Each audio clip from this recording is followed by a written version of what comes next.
A few months went by with no response. During this time, I researched as much as I could about lost episodes. I found out about another alleged lost episode of The Flintstones. The story behind this episode was much like other lost episode stories. A special episode of the show aired on an otherwise unused television channel and had gory and surreal content. The main difference between this story and the others was that this one had a somewhat credible outside source. The original forum post had a link to a digitally archived local news article from 1979. The FCC had received complaints from dozens of people claiming to have seen the episode. The complaints came from the Lake Kabetogama region of Minnesota, with most originating from a couple of specific lake resorts. The incident was locally known as the Kabetogama broadcast. I decided the next logical step was to contact the FCC for more details. They responded within a week saying that unfortunately they were not at liberty to give out such information. At that moment I considered filing a Freedom of Information Act request, but decided to take a different route. One of the two lake resorts most heavily involved with the incident was still in operation. I scheduled a vacation from work, and a few weeks later I was on my way to Lake Kabetogama. Kleck's Cove was a collection of 15 cabins, a bar-restaurant, and a small boat dock with boats available for lease. I had rented an old A-frame unit and planned to stay for 2 weeks. The resort was a nice place to stay. I spent a few days fishing and seeing local attractions.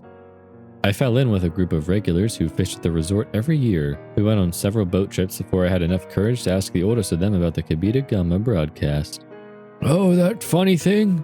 I actually just missed out on that whole thing. It happened a week before I stayed here in summer '79. I heard a lot about it though. You'll want to talk to Ed about it. He was there." He was referring to Ed Kleck, the founder and proprietor of Kleck's Cove. I had considered asking him about the Kabetogama broadcast before, but wanted to feel out the locals first. However, at this point I decided I was being overly cautious and chose to follow the man's advice. Mr. Kleck was in his late 70s, but his memory was still sharp. He liked to tell stories, and I took advantage of this by starting a conversation with him about the history of the resort and the lake. This got him going for a couple hours before I brought up the Kabetogama broadcast. "What do you want to know about that?" he asked, seeming taken aback. I told him I had read about it on the internet and what the story said. He shrugged and said, "Oh, well, that's pretty much what happened. Nothing much else to tell, really." I asked if he had seen the episode, to which he responded that he had caught the end of the broadcast after being told about it as it was happening. He said he saw Barney die a horrible and bloody death in some faux Stone Age contraption, but didn't remember much else. He was reluctant to continue the conversation much further, but assured me that the incident was very real indeed. I pondered all I had learned on my drive home. I had been left with more questions than answers. It didn't seem to be getting any closer to tracking down the Aristocats' lost recording. The more I learned, the more new questions came up. Was the disturbing Aristocats version I had seen connected to the Kabetogama broadcast? Or the alleged Batman and Robin lost episode? Or was I making connections where there were none?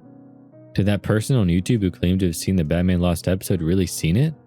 Or had he just been trolling me? Surely all these claims couldn't be coincidental, but there was no explanation for the existence of these lost episodes.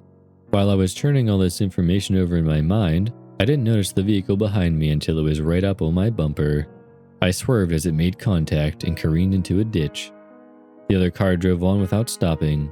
I wasn't injured, in fact my airbag hadn't even deployed, but I sat in shock for many minutes afterward. When I finally got my bearings, I called 911 and told them my location based on the nearest mile marker. It took about 45 minutes for a state officer to find me.